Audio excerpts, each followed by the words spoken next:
አንተ በአንደኝነት ገባ ከፍጡርም ከፍ ብላ ከፈጣሪም ዝቅ ያለች ነች ስለምትሉ እኔ አላልኩም ስለምትሉ እንግዲህ በአንደኝነት እንደምሳሌ መጥቀስ ያለበት ስግደትን አስመልክቶ እሷን ነው።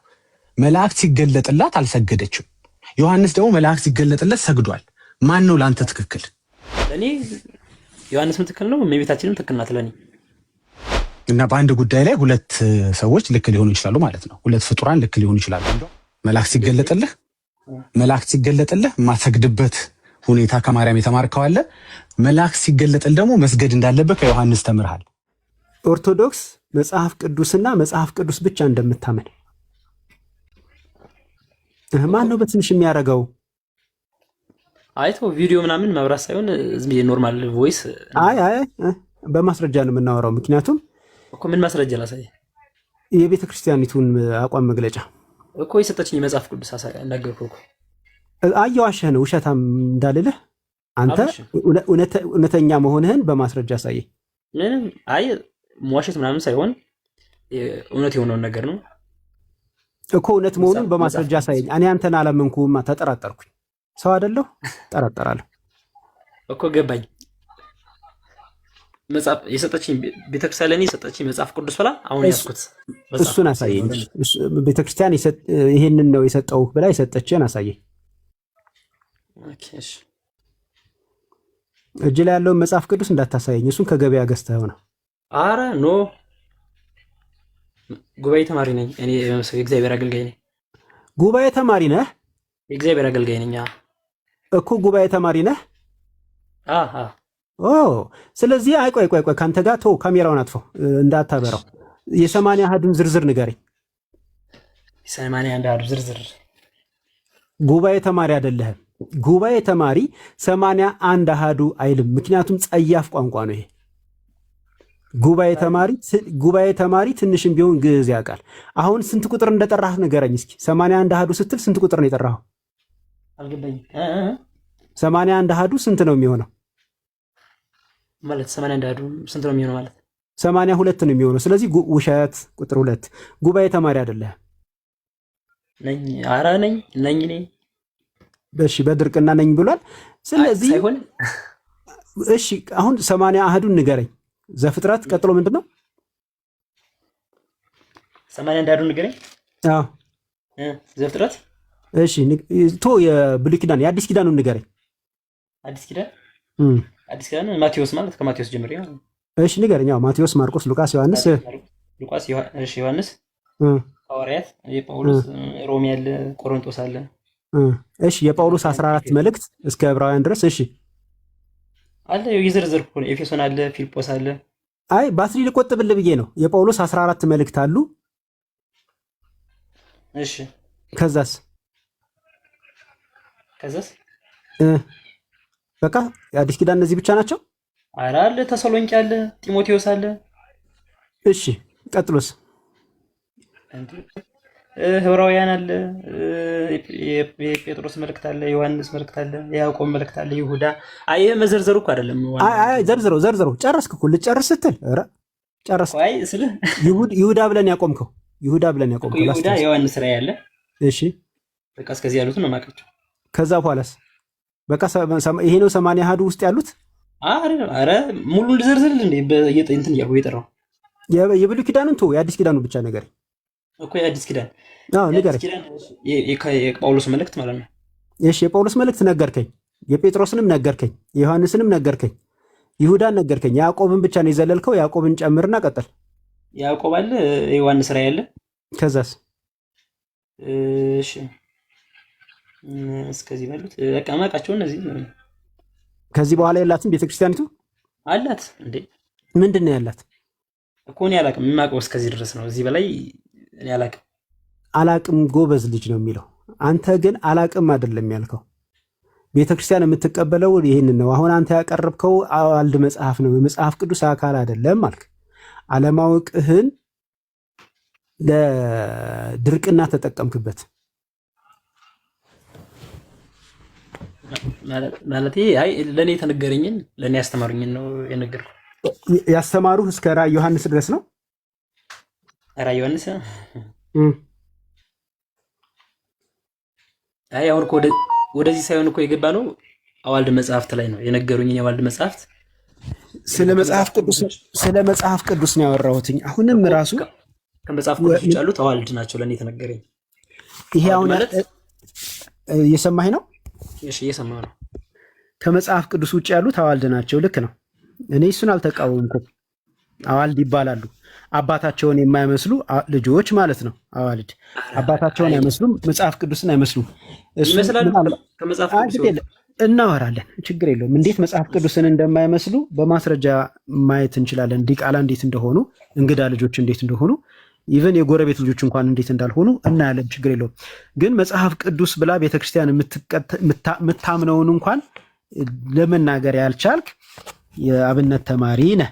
እስኪ ራሱ መጽሐፈ ዲድስቅልያ እስኪ ስለ ራሱ ምን ይላል የሚለውን በቪዲዮ ላሳያችሁ። ይኸው መጽሐፈ ዲድስቅልያ ነው የገለጥኩትኝ። ወደ መግለጫው ጋር እንሂድ። መግለጫ ሁለተኛው አንቀጽ እንዲህ ይላል። በመሆኑም ጥንታዊት፣ ታሪካዊት እንዲሁም ብሔራዊት የሆነችው የኢትዮጵያ ኦርቶዶክስ ተዋሕዶ ቤተክርስቲያናችን ከተቀበለቻቸው አምላካውያት የሚባሉት መጽሐፍት ምንድን ናቸው? የጳውሎስ ፍሬ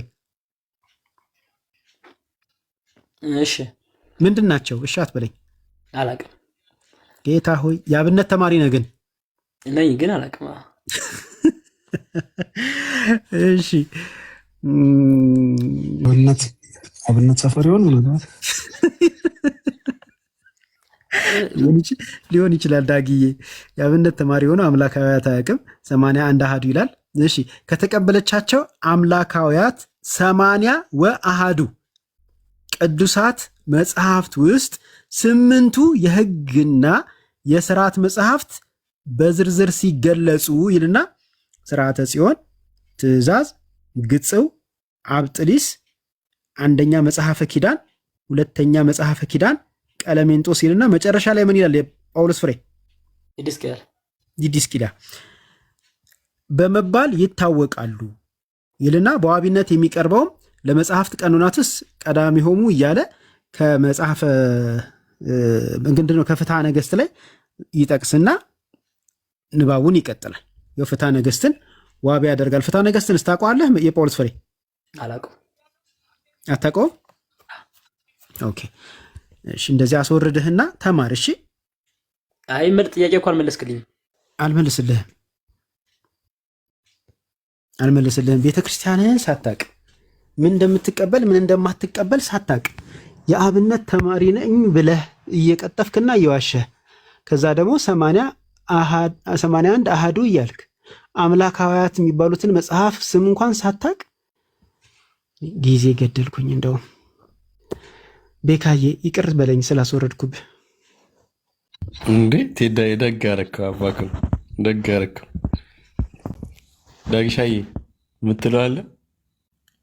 ቴዳዬ ጥያቄ አለ? ቴዳዬ ሸኘብኝ፣ እኔ እያሟሟኩኝ ምኑ ግን አንድ ድል ቢሰጠውና ባወራው ደስ ይለኝ ነበር። ቴዳ ቢፈቅድልኝ ይቻላል። ይኸው እየፈለግኩት ነው። እስኪ አንድ ቁጥር ጻፍና። ኧረ እስኪ ጽፍና አልጠበቅኩም፣ አልተሳካም። ልኬለታለሁ። ወደ አማን መጥቶላል። መልካም የመዳረቅ ቆይታ ዳግዬ፣ ከአክብሮት ጋር ተላልፈን ቀለል ያለ ነገር ነው የማወራው። ተው እሺ ወንድማችን እንኳን ተመልሰህ መጣህ። እግዚአብሔር ይባርክ። ከቴዳ ጋር እንግዲህ ያለህ ውይይት በዚህ ሁኔታ ተቋጭቷል። ያው መከረን ምክሮች እንግዲህ ብትጠቀምባቸው ይሻላል። በስግደት ዙሪያ ነው እያወራን ያለ ነው። ምናልባት አንዳንድ ሀሳቦችንም ነካክታችኋል። ቀላል ሁለት ጥያቄዎች አሉ። ፈቃደኛ ከሆንክ ስለሚያወያዩን ብዬ ነው እንጂ ጠያቄ ለመሆን ብዬ አይደለም።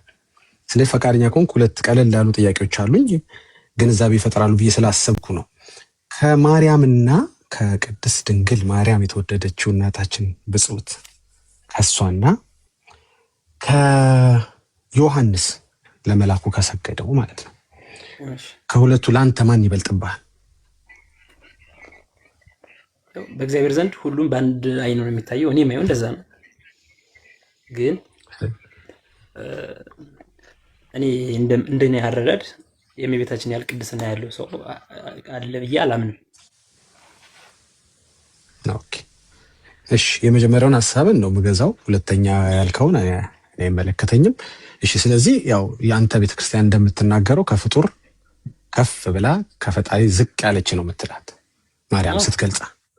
ይሄ አቀጻጸል ለዮሐንስ አልተጠቀመችበትም ቤተክርስቲያን፣ ወይም ለሌላ ሐዋርያ ለሌላ ጻድቅ አልተጠቀመችም ማለት ልክ ነው ያል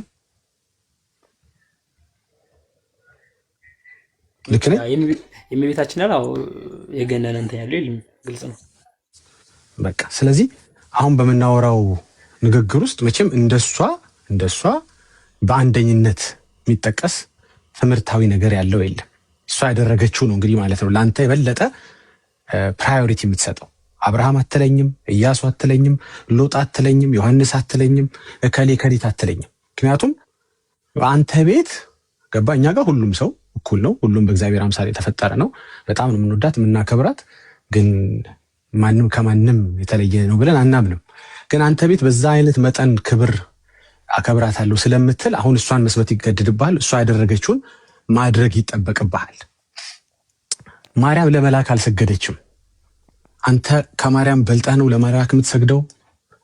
እሷን መከተል የለብህም። እሷ እንዳደረገች ማድረግ የለብህም። በሉቃስ 1:28 ላይ እንደምትመለከተው መልአኩ ሲገለጥላት አልሰገደችም። ስለዚህ ማርያም ካልሰገደች አልሰግድም ነው አንተም ማለት ያለብህ አይደል?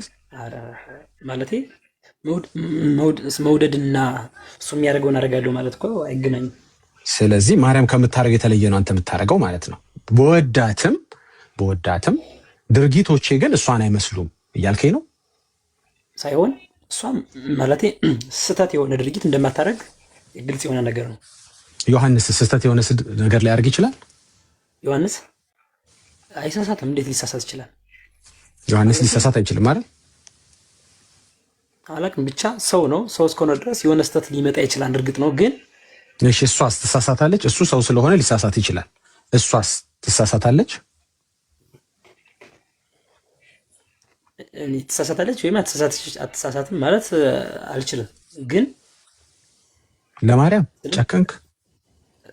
አይ ሳይሆን እሷ ማለት ቁርጥ ያለው ነገር ማርያም ትሳሳታለች ብለህ ነው የምታምነው ወይስ አትሳሳትም? አረ ትሳሳታለች ብዬ ነው በቃ። ስለዚህ የሚሳሳተውን ዮሐንስን ወደ ጎን እናድርገውና አትሳሳትም ብለህ የምታምነውን ማርያምን ምሳሌ አድርገን እንውሰድ። ስለዚህ ከዮሐንስ ይልቅ ከአብርሃም ከኤሳው ከሎጥ ከምናም ከኢያሱ ይልቅ ለአንተ በአንደኝነት ገባ ከፍጡርም ከፍ ብላ ከፈጣሪም ዝቅ ያለች ስለምትሉ እኔ አላልኩም ስለምትሉ እንግዲህ በአንደኝነት እንደ ምሳሌ መጥቀስ ያለብህ ስግደትን አስመልክቶ እሷን ነው። መላእክት ሲገለጥላት አልሰገደችም።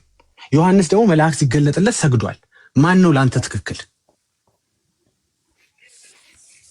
ለኔ ዮሐንስም ትክክል ነው፣ እመቤታችንም ትክክል ናት ለኔ።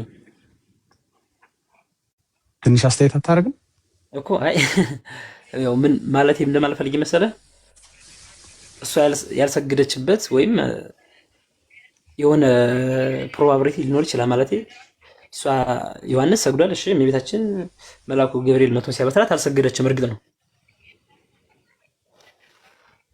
እና በአንድ ጉዳይ ላይ ሁለት ሰዎች ልክ ሊሆኑ ይችላሉ ማለት ነው። ሁለት ፍጡራን ልክ ሊሆኑ ይችላሉ።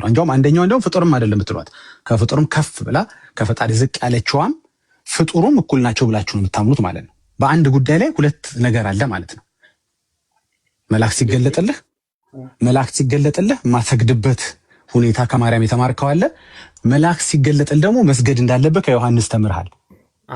ስለዚህ በየትኛው ነው የምታይ እኮ? የትኛው ነው ትክክል? ሁለቱም ትክክል ነው ካልከኝ ወዳጄ ራስን አዳምጠው። እኔን ተወኝና ራስን አዳምጠው። ሁለቱም ትክክል ከሆነ መልአኩ ሲገለጥልህ እንደ ማርያም አልሰግድም ነው የምትለው ወይም ሳትሰግድ ነው የምትቀረው? አልሰግድም አላለችም። በእርግጥ ሳትሰግድ ነው የምትቀረው ወይስ እንደ ዮሐንስ ነው የምትሰግደው? አሁን የቱን ነው የሚመጣልህ? መልአኩ ሲገለጥልህ ወይም ደግሞ አሁን የምታደርገው ነገር ስታደርግ? በእርግጥ እናንተ ተገልጦላችሁም አይደለም የምትሰግዱት። ሁሉ መጽሐፍ ቅዱስ ላይ የምታየው ለተገለጠላቸው ፊገር ነው የሰገዱት።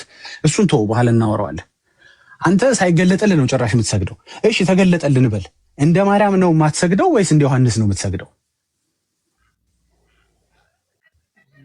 አይ እንደ ማርያም እንደ ዮሐንስም አይደል፣ እንደ ሁለቱም አልሆንም፣ ግን ከተገለጠልኝ እኔ እሰግዳለሁ። ስለዚህ እንደ ዮሐንስ ነው ከሰገድክ፣ እንደ ዮሐንስ ነው። እንደ ሁለቱም አይደለም የሆንከው። ለተገለጠለት ስለሰገደ እንደ ዮሐንስ ነው የሆንከው ማለት ነው። እንደ ማርያም እንደ ዮሐንስም አይደለም፣ ብቻ ግን እሰግዳለሁ። እሺ ዘካርያስን ታውቀዋለህ? ዘካርያስ አስታውሰዋለሁ። ኦኬ ዘካርያስ እዛው ሉቃስ ላይ እዛው መጽሐፍ ላይ እሱም ገብርኤል ነኝ እያለው አልሰገድም ለገብርኤል። ማርያምም እዛው መጽሐፍ ላይ የዘካርያስ ቁጥር 19 እሷ ቁጥር 28 ላይ ሁለቱም ለተገለጠው መልአክ አልሰገዱም። እሺ ከዘካርያስ እና ከዮሐንስስ ማን ነው ትክክል? አሁን ከማርያም ዮሐንስ ነው ትክክል። ምክንያቱም አንተ የምታረገው ዮሐንስን ነው የምትከተለው፣ ማርያምን አትከተላት። ማርያም ያደረገችውን አታረግ እኮ። ማርያም ያደረገችውን የምታረግ ከሆነ አንተ አይደለም ላላየው ቢገለጥ እንኳን በአካል ብታየው ራሱ መስገድ ያለብህ አይደለም። ምክንያቱም ማርያም ስታረገው ስላላየህ። ዮሐንስን እንደ ማስረጃ አጠቅስልኝማ። ከጠቀስክልኝ ማርያም ትክክል አይደለችም እያልከኝ ነው። መስገድ ነበረባት ወይም ዘካርያስ ትክክል አይደለም ማለት ነው። አሁን ግራ እኮ የገባው ሆነ። ገባህ አይደል? ስለዚህ አይ ሳይሆን ላንተ በምሳሌነት ማን ነው እንግዲህ ሰው ስለምትከተሉ በምሳሌነት ማን ነው ላንተ ትክክል? አይ እኔ ያደርገዋለሁ ሳልጠራጠር የከሌ ድርጊት ይሻለኛል የምትል ከሆነ እኮ መምረጥ ያለብህ ማርያምን ነው። ምክንያቱም ፍጡር እንደሆነ ዮሐንስ አይደለችም ብላችሁ ነው የምታምኑት። ከፍጡር ከፍ ያለች ነች ብላችሁ ስለምታምኑ እንዲህ አይነት ፍጡር የለም። በእርግጥ እግዚአብሔር የሰራው አንድ የሰው አይነት ነው፣ ሁለት የሰው አይነት አልሰራም። ይሄም ሌላ ቶፒክ ስለሆነ አልነካውም። ስለዚህ የታነካው ምን መሰለ፣ ሁለት ትምህርት አለ አንተ ጋር። እንደ ማርያም የማይሰገድበትም እንደ ዮሐንስ የሚሰገድበትም ትምህርት አለ አንተ ቤት። አይ እንዳሻችሁ ነው የምታረጉት ማለት ነው። ያሻሁን ደግሞ ምንድነው ብዬ ስጠይቅ አንተ ዮሐንስን አሻህ የማርያምን ትተህ ማድረግ የነበረብህ ግን ምንድነው መሰለ፣ አይ ማርያም እንደዛ ካለች እኔም አልሰግድም። አይደለም ላላየሁት አይደለም በስዕል በኩል ይቅርና መቶ ግልጽ ቢልልኝ እንዲህ በአይኔ ባየው ዳጊ አልሰግድም ለመላክ። ምክንያቱም ማርያም ስታደርገው ስላላየው፣ ዘካርያስ ሲያደርገው ስላላየው ምን ይሻላል? ያው ቤታችን አሰላስለው። ወደ ሁለተኛው እንሂድ። ሁለተኛው ለመላክ ባትሰግድ፣ ለቅዱሳን ባትሰግድ፣ ዕጣን ባታጨስ፣ በዓላቸውን ባታከብር፣ ንግሳቸውን ባታወጣ፣ ይሄና ያንን የአክብሮት የምትሉት አለ፣ የጸጋ የምትሉት አለ፣ እነሱ ነገሮች ባታደርግ ቅጣት አለ ወይ? ቅጣት የለውም። ስለዚህ የምታደርገው ቅጣት ፈርታ አይደለም ማለት ነው። እቀጣለሁ ብለህ ፈርታ አይደለም። ለምን እቀጣለሁ እኔ? እሺ ለምንድን ነው ታዲያ? ቅጣት ከሌለው ሽልማት አለው ማለት ነው አይደለም? ሽልማት አለው ሽልማት። እስኪ ሽልማቱን ንገረኝ፣ ዘርዝርልኝ፣ እንዲህ ያገኛለሁ በለኝ። ስለ አይ መጽሐፍ ቅዱስ ላይም ያለ ነው ማለት የሆነ በእንትን የጻድቅ ስም መዘከር ወይም ለተራበ ማብላት ምናምን በዚህ በእንትን ያለ ሆኖ ስግደት ነው የጠየቅኩህ አንድ ጊዜ። ስግደቱን ጨርስልኝና ወደ እሱ ደግሞ እንሄዳለን። አሁን ባትሰግድ ነው የማወራ። መጀመሪያ የስግደቱን ጨርስና ወደ እሱ እንሄዳለን። ባትሰግድ ምን ይሆናል? ለማርያም ባትሰግድ፣ ለገብርኤል ባትሰግድ፣ ለቅዱሳን ባትሰግድ ምንድን ነው ምን ይሆናል? ምንም አልሆንም። ግን ብዙ ነገሮች እሺ የምታገኘው በረከት ልክ ስትሰግድ ምን አይነት በረከት ታገኛለህ? ለምሳሌ ብሰግድ ዋጋ አገኝበታለሁ ከእግዚአብሔር ማለት ነው። ምን አይነት ዋጋ ታገኛለህ? ለምሳሌ መጽሐፍ ቅዱስ ላይ እንዳለው ማለት ነው እኮ። ምንድን ነው እሱ ዋጋ? ይህ ዋጋ አከብራት። አሁን ለእመቤታችን የምሰግድላት አከብራታለሁ። አክብሮት ምን ያለ እሱ ያለኝን ፍቅር የምገልጽበት ነው። እግዚአብሔር ደግሞ ይሄን የሚወደው ነገር ነው ማለት ጥያቄ አልገባም ወይስ? እመቤታችን ቅድስት ድንግል ማርያም የአምላክ እናት ገብቶኛል እኮ። ምንድን ነው የምታገኘው? በረከት ነው የምታገኘው? ምን ሰላም ነው? ደስታ ነው? ረፍት ነው? ምንድን ነው የምታገኘው? የሆነ ነገር አገኛለሁ እንዲህ በለህ ንገረኝ። ዋጋውን ንገረኝ። ዋጋ ብትለኝ እኮ ንገረኝ። ምን ታገኛለህ? ምልጃ አገኛለሁ። ኦኬ የምትሰግደው ምልጃ ለማግኘት ነው ማለት ነው። ያው ወደ እግዚአብሔር እንድታስጠጋኝ እንድደግፈኝ። ኦኬ ባትደግፍህ ወደ እግዚአብሔር መጠጋት ትችላለህ? እችላለሁ። ታዲያ ለምን ድጋፊዋን ፈለግከው? ሞር ስለ ከሰዎች ከኛ ይልቅ ጻድቃን ወደ እግዚአብሔር የመሰማት እንትን አላቸው እነሱ። እኛ ኃጢአተኛ ስለሆን እነሱ ጻድቅ ስለሆን ሞር እነሱን ይሰማል፣ እኛን ሌስ ይሰማል ማለት ነው። ራሱ ያለው ነው ቃል በቃል እግዚአብሔር የተናገረው ማለት ነው። ምን አለ? እነሱን ብዙ እናንተን ትንሽ ነው የምሰማው አለ አይደለም? የእግዚአብሔር ጆሮች ወደ ጻድቃን ናቸው። ስለዚህ ኃጢአተኞችን አይሰሙም አይደል? የእግዚአብሔር ጆሮች አይሰሙም ሳይሆን ከኛ ይበልጥ ግን እነሱን ይሰማል። የመሰማት እኮ ይበልጥ ስትል ምንድን ነው? የመሰማት ማለት ይበልጥ ማለት የኔን ሙሉ አረፍተ ነገር አይሰማም፣ የእነሱን ግን ሙሉን ይሰማል ነው። ኖ አሁን ለምሳሌ ጳውሎስ አሁን ለምሳሌ እሺ ጳውሎስና አንተ የሆነ ሁለታችሁም የሆነ ነገር ብትናገሩ ቀድሞ የመሰማት እንትን ያለው የጳውሎስ ነው። አሁን መጣልኝ። ይቀድማል ነው የሱ እንዲቀድም ነው፣ ቶሎ እንዲፈጥ እንዲደርስ ነው ማለት ነው። ቀደም ይላል በጳውሎስ በኩል ሲሆን ፈጠን ይላል፣ የኔ ሲሆን ግን ትንሽ ዘግየት ይላል ማለት ነው አይደል? በዚህ በማርያም ሲሆን እኮ በማርያም ሲሆን ትንሽ ፈጠን ይላል አይደል? ያና ልክ ነህ። በአንተ ሲሆን ግን ትንሽ ዘግየት ይላል። እግዚአብሔር ቆይ ያስላስብበት ይልና ወይ ደግሞ ያዘገይብሃል ማለት ነው። ምክንያቱም በማርያም በኩል ስላልመጣ ትንሽ ዲሌ ይኖረዋል ማለት ነው አይደል? በማርያም በኩል ስላልመጣው ሳይሆን ከኔ ይበልጥ እነሱን የመሰማት አድቫንቴጅ ስላላችሁ እኔ ሳይሆን መጽሐፉ ነው ያለው እኮ አይደል? ኦኬ።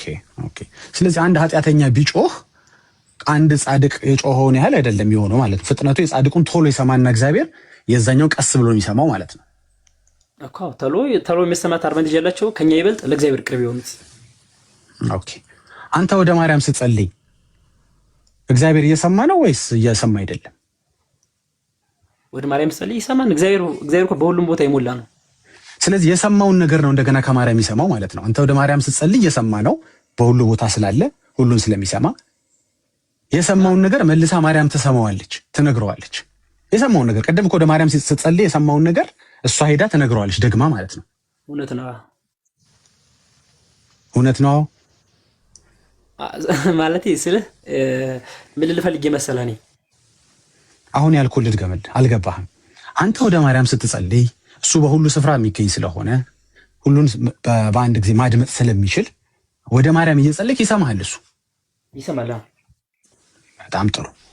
ከዛ ደግሞ የሰማው ጸሎት አለ፣ ኦልሬዲ ሰምቶታል ያን ጸሎት። ከዛ ማርያም እንደገና ሄዳ ትነግረዋለች። ደግሞ ቅድም የሰማው ጸሎት ወደ እኔ ሲጸልይ እሱ ጸሎት እባክህ አድርግለት ብላ እንደገና ትነግረዋለች። እንደዛ ነው የሚሆነው። በዚህ አምናለሁ። ማስረጃም ሰጥ ይችላል ባፈለ። ስለዚህ ጉዳይህን አንዴ እሱ ይሰማዋል በመጀመሪያ፣ ከዛ ደግሞ እንደገና ከማርያምና ከጻድቃን ደግሞ ይሰማዋል። ስለዚህ የኛን ጸሎት ሁለቴ ነው የሚሰማው ማለት ነው። አንድ ከነሱ አንድ ከኛ ነው የሚሰማው ማለት ነው። አምናለሁ በዚህ እኮ ሁለቴ ነው የሚሰማው ማለት ነው። እንደዛም ማለት ይቻላል። ኦኬ። ይሄ አምላክ ማን እንደሆነ በኋላ እንፈትሻለን። እኔ ኃጢአተኛ ሆኜ ኢቭን ሙስሊም ሆኜ ብጸልይ እግዚአብሔር ይሰማኛል? ለምሳሌ እርዳኝ፣ ይቅር በለኝ፣ አንተን መከተል ነበረብኝ፣ ከዚህ ኃጢአቴ መገላገል ነበረብኝ፣ ትክክል አይደለም የተከተልኩት ሌላ እምነት ትክክል አይደለም ብዬ ህይወቴን መስጠት ላንተ ፈልጋለሁ፣ አንተን መከተል ፈልጋለሁ ብለው ይሰማል እግዚአብሔር? ይሰማል። ሁሉንም የሚሰማ አምላክ ነው። ኦኬ። ቆየት ብሎ ነው ግን የሚሰማኝ አይደል? ለምን ቆየት ይላል? ጎን አለ እኮ አንተ ጋር። አይ በማርያም ቢሆን ይፈጥናል አልከኝ፣ ቅድሜ ይሰጠዋል አልከኝ። ፕራዮሪቲ አያገኝም እኮ። መስማትና ለጠየቀው ጥያቄ መልስ ማግኘት ሁለቱ ይለያያሉ ይመስላል። መልሱ ላይ እንመጣለን። ቆይ መልሱ ላይ እንመጣለን። መልሱ ላይ መጀመሪያ ማርያምም እጁን ይዛ መልስ አታስመልሰው። ኦኬ። አማላጅ እንኳን ብትሆን ማለት ነው፣ ነች ማለት አይደለም። በጣም ጥሩ። በመጀመሪያ መስማቱ ላይ ግን እናንተ እኮ አማላጅ የምትፈልጉት ለመልስ አይደለም። ባይዘወይ አማላጅ የምትፈልጉት እንዲነግርላችሁ ነው። የአማላጅ ስራ መንገር ነው፣ ማስመለስ አይደለም። ጉዳዩን ማቅረብ ነው። አሁን ማቅረብ ነው። ከዛ በኋላ ያኛው አካል ይምራል አይምርም የዛኛው አካል ጉዳይ ነው። ኦኬ። አሁን ያለሷ አጠገብህ እኮ ነው ያለው። ሙስሊምን ብትሆን ማረኝ ካልከው ይሰማሃል። ይህ ችግረኛ ጮኸ፣ እግዚአብሔርም ሰማው፣ ከመከራውም አዳ ነው።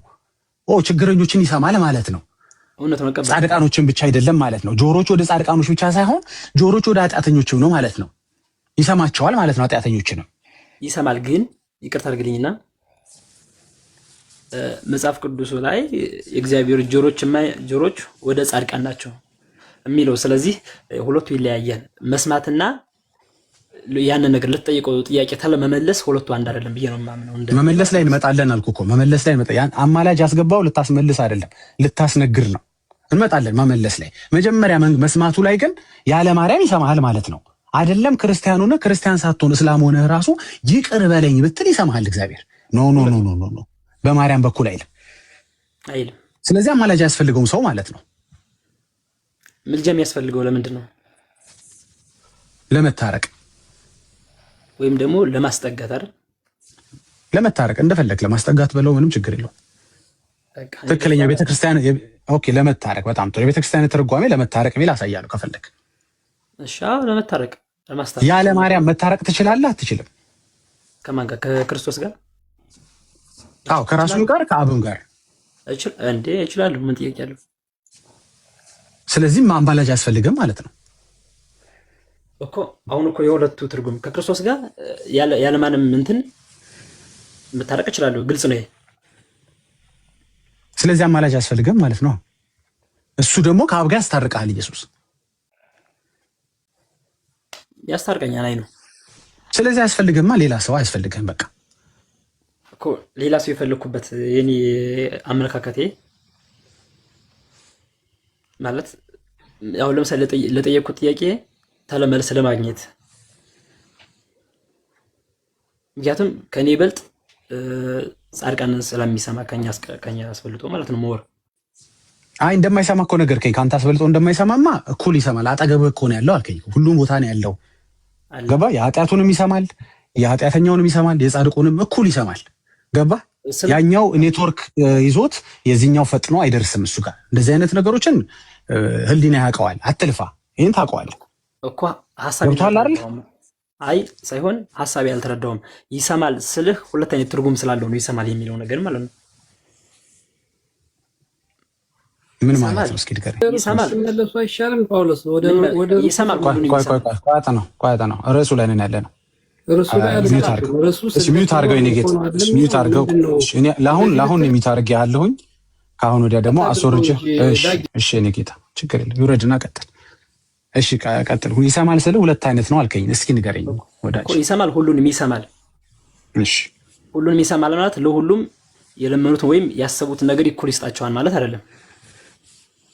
ኦኬ መስጠቱ ላይ እንሂድ። መስማቱን ስለተስማማድ አይ ይሰማልና የሰማውን ነገር በጣም ጥሩ። ስለዚህ መስማቱ ላይ ተግባብተናል ማለት ነው። አማላጅ አያስፈልግም ማለት ነው። መልአክ የሚባል ጻድቅ የሚባል ማርያም የምትባል የተወደደች እናት አታስፈልግም ማለት ነው። ለምን?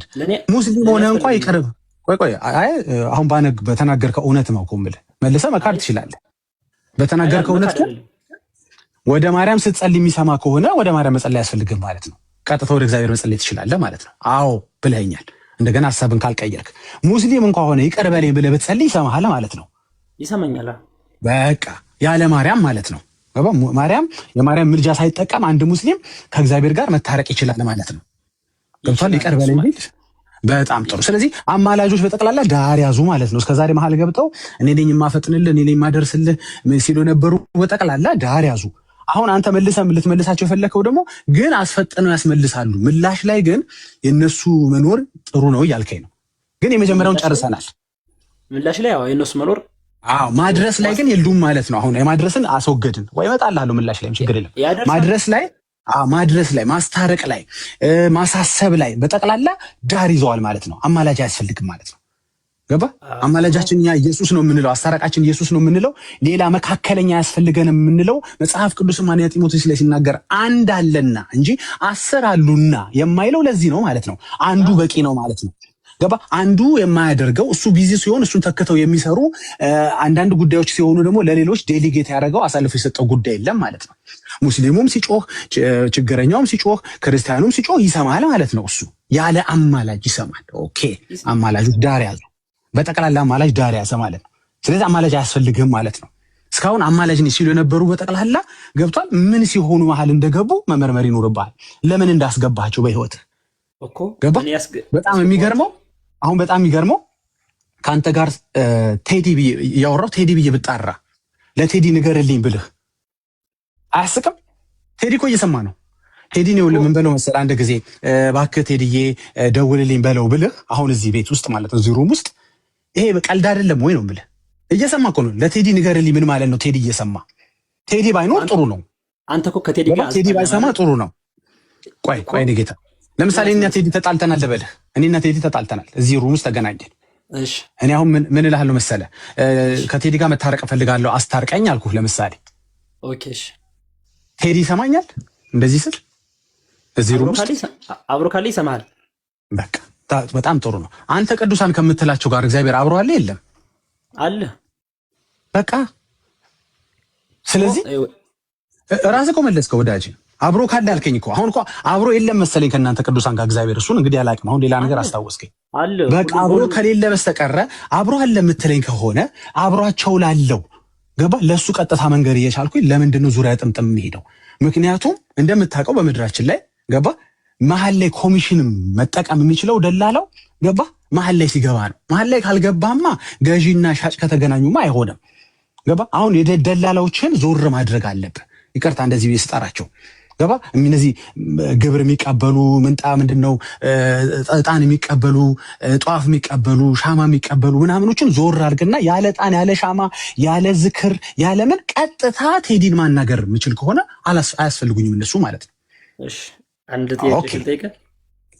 የኔ ይሄን ጨረስን ግን አማላጅ እንደማያስፈልግ ተማምነናል ወይስ ሳንተማመን እኮ እዚሁ ላይ ነው ጥያቄ። እዚሁ ላይ ለአንተ ያስፈልጓል ትችላለህ። ባይ ዘ ወይ እኔ ስላልኩ እኮ አማላጅ መጠቀምን ማቆም አይለብህም እኮ መብት እኮ ነው እሱ። እኔ ምንም ቢሆን ያፈጥንልኛል እንደሚሰማኝ ቴዲ አውቃለሁ። እኔ ግን ደስ የሚለኝ በአንተ ጋዜ ሄድ ሊፈጥን ይችላል የበለጠ ሊሰማኝ ይችላል ካልክ ራስን ማሞኘት ትችላለህ ወንድሜ። እዚህ ጋር ዳይሬክቲቭ እኮ ዳይሬክሽን እናንተ ልሰጥህ አይደለም ያለሁት። እሺ ቀጥል። ምን ልጠይቀኝ ነበር? እሺ ምን ልል ፈልጌ ነው?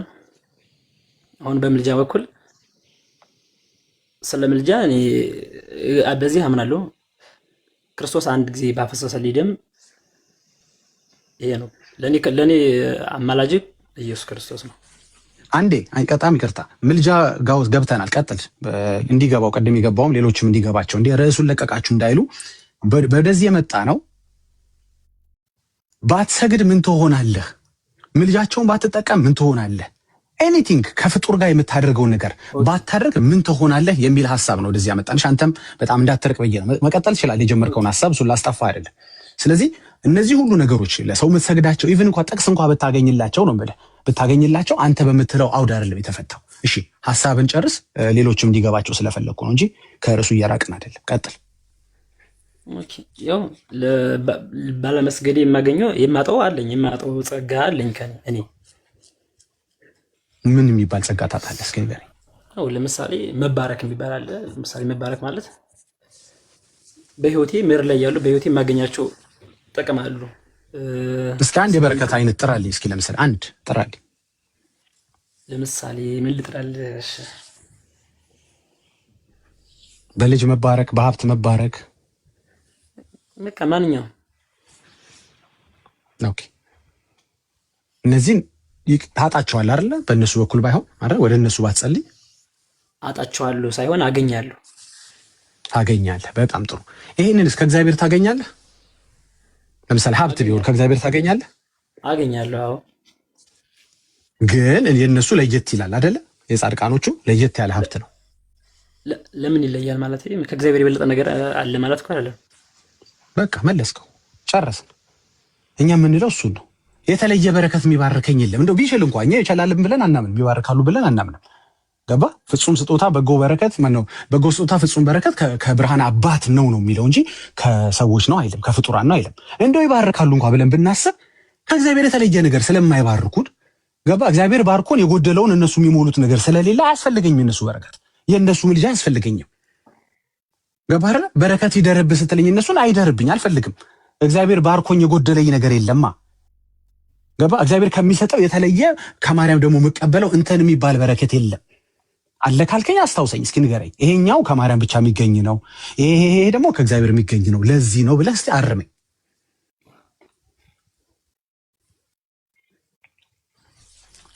ሁሉም ከእግዚአብሔር ነው። ሁሉም ከእግዚአብሔር ነው። እንሰብስበው። አሁን እኔ ያስኩ ነገር አልፈልግም፣ እንድንማማር ነው የምፈልገው። አንድ እኔ መረዳት ልንገርህ፣ አንተ ከጠቀመ ውሰደው፣ ካልጠቀም ቶ አንድ የገባኝ ነገር አለ። ምን እንደሆነ መሰለህ?